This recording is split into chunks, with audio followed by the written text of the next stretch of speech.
In this very first video that I make on applied music theory on the ukulele, I'm going to talk about how you can essentially derive chords based on the chord shapes that you are already familiar with. So let's get right into it. So an important insight is that when you have a certain chord shape and then you shift it up or down the fretboard like so, actually you are getting the same kind of chord. So if you're talking about a minor seventh chord, you're just getting a bunch of minor seventh chord just in different keys.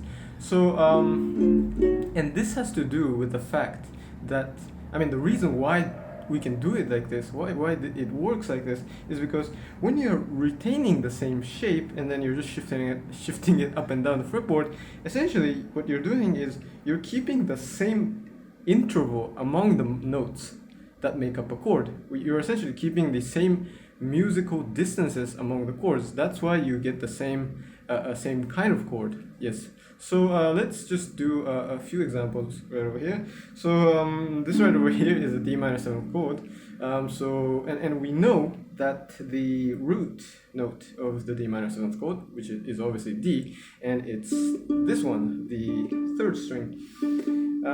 Yeah, by the way, I always kind of get confused about the naming convention. Is it this one is the first string or this is the first string?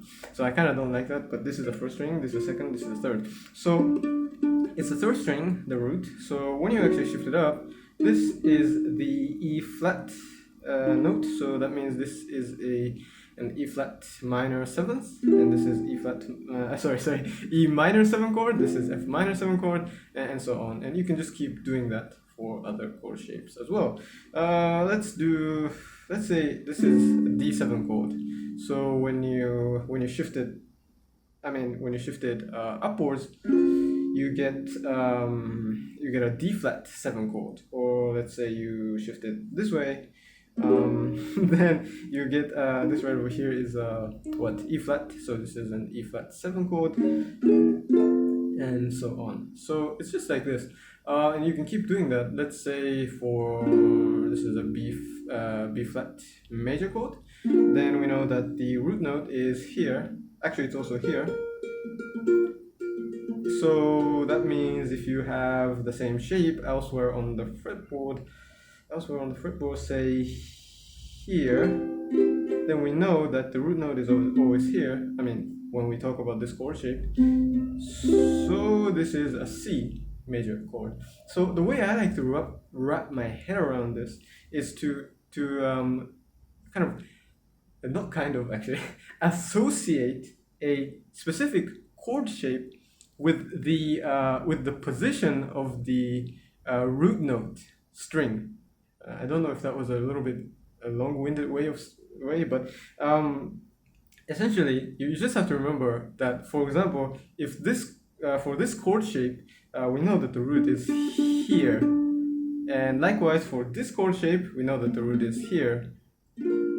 Or let's see, for this chord shape, this is an A minor 7 chord. We know that the root is here. So knowing this will help you in kind of essentially figuring out the chords for a bunch of chords. So it's useful. Now, one thing you have to be a little bit careful is when you have open strings in the chord that you're trying to shift. So for example, this right over here is an E minor 7, but then you have to be careful, because if you just kind of blindly, naively shift it, you will get a cacophonous sound that sounds like this, which is not what we want. And obviously, this happens for a reason. This is because when you have the E minor 7 chord, right, essentially, the way I like to think about this is that you are kind of barring or kind of holding against, I guess, pressing against the second and the fourth string. So it's like this. So it's kind of like you have to imagine this 0th fret, the 0th fret, I call it. So this is like the true shape, I guess I could say, of the chord. So that's why when you shift it, you have to go like this, and like this, and like this, and like that, and so on, right? So yeah, so for this one we know that the root note is here, right? Because this is the E minor 7 chord and E is right over here. So that means when you shift it, this is the root note. So this right over here we know is an F minor 7 chord. And so on, yes. So that's pretty much about it. So you just have to keep doing this exercise for other chords as well, and then you can essentially figure out essentially the chord shape for all kinds of chords, as long as you know some of the basic chord shapes.